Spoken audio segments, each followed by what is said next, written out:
रायगडच्या पालकमंत्री पदासाठी राष्ट्रवादी आणि शिवसेनेमध्ये संघर्ष सुरू आहे। 15 ऑगस्टला स्वातंत्र्यदिनी आपल्याला ध्वजारोहण करायला मिळणार असा ठाम विश्वास मंत्री भरत गोगावलेंना होता। मात्र पुन्हा एकदा आदिती तटकरेंनाच संधी मिळाली। मात्र भरत गोगावलेंनी एका ग्रामपंचायतीत ध्वजारोहण करून तटकरेंविरोधात नव्या लढाईचा झेंडा फडकवलाय। पाहूया त्याबाबतचा एक स्पेशल रिपोर्ट।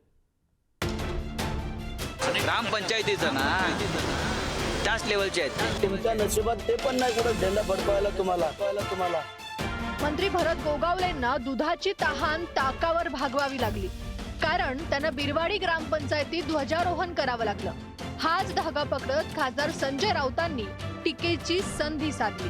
गोगावले त्याच लायकीचे आहेत असा खोचक टोला लगावला। भरत गोगावलेंनी एका ग्रामपंचायतीचं झेंडावंदन केलं।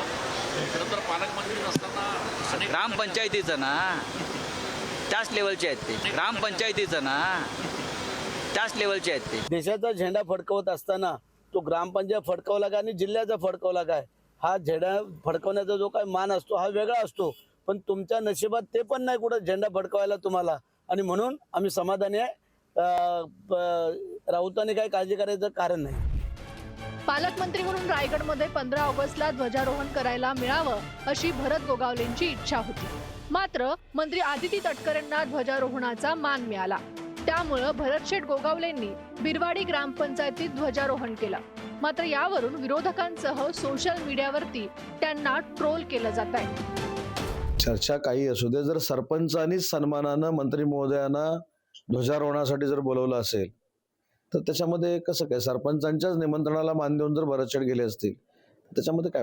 2.5 वर्ष कशात गेले, वाट बघण्यात मंत्रिपद मिळते का नाही मिळत। आता त्यानंतर त्यांना मंत्रिपद मिळालं, ठीक आहे, छोटंसं खातं आहे, पण मंत्रिपद मिळाल्यानंतर आता ते वाट बघतात पालकमंत्र्यांची।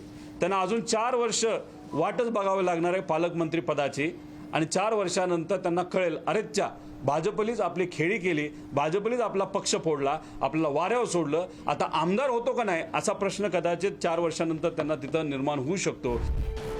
रायगडमध्ये राष्ट्रवादी काँग्रेसपेक्षा शिवसेना आमदारांची संख्या जास्त असल्यानं शिवसेनेचा पालकमंत्री पदावर दावा आहे। पण शिवसेनेच्या संख्याबळापेक्षा राष्ट्रवादी काँग्रेसचे प्रदेशाध्यक्ष सुनील तटकरेंचं राजकीय वजन भारी पडलंय।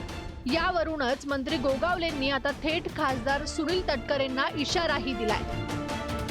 आता त्याने उलटी गिनती करायला सुरुवात करायची आहे। लक्षात ठेवा, आता उलटी गिनती म्हणजे मी नसतो, रविशेठ नसते, आमचा महेंद्र दळवी नसता, तिथं योगेश कदम नसते, हे आम्ही चौघांनी जर अशी थोडी जरी वाकडी मान वळवली असती ना तर हे 82,000 कुठल्या कुठं धुळीला वाऱ्यासारखे उडून गेले असते, नाही तर त्याच वेळेला यांचा जय महाराष्ट्र झाला असता।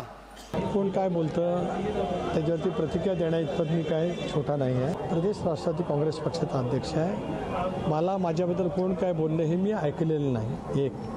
ऐकल्याच्यानंतर त्याची प्रतिक्रिया ते काय द्यायची असेल ती त्या ठिकाणी दिली जाईल। त्याच्यामुळे पक्ष आणि पक्षाचं संघटन मजबूत करणं या पद्धतीने मी महाराष्ट्रामध्ये काम करतो आहे आणि माझी भूमिका महाराष्ट्राने पाहिलेली आहे। गेल्या 7 महिन्यापासून रायगडच्या पालकमंत्री पदाचा तिढा कायम आहे। रायगडच्या पालकमंत्री पदासाठी मंत्री भरत गोगावले देव पाण्यात घालून बसलेत। पण पुन्हा एकदा रायगडमध्ये आदिती तटकरेंना ध्वजारोहण करण्याची संधी मिळाली। त्यामुळे ही सल भरत गोगावलेंसह शिंदेच्या शिवसेनेच्या मनात खोलवर रुतली आहे। ब्युरो रिपोर्ट, पुढारी न्यूज।